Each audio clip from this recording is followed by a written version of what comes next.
但係如果個流年調轉就行個身，跟住行個尾死咗啦，明白未啊？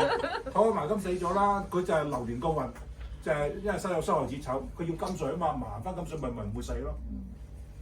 啊！咁佢皮膚嘅流上係咪金嘅流年出咗嚟真身嘅時候先會咧？冇錯，所以係復發。因為佢本身佢行翻個身，無火克金嘅情況。佢呢個八字行個身，行個酉，行個根，行個身就復發㗎啦。係啊。天干透過身金就復發㗎啦。尤其是係咯。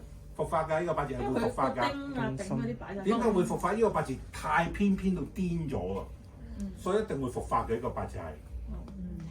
呢個係咪扭啊？係啊。係啊。天生就係扭嘅基因嚟㗎啦。30幾歲就皮膚癌係咪先啊？所以咪渣個八字啊！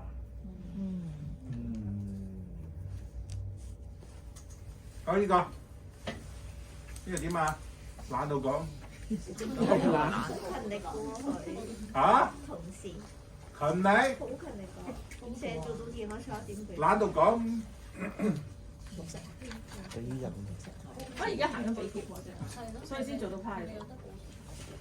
成世擺喺度3個幾次。係啊。其實都幾好。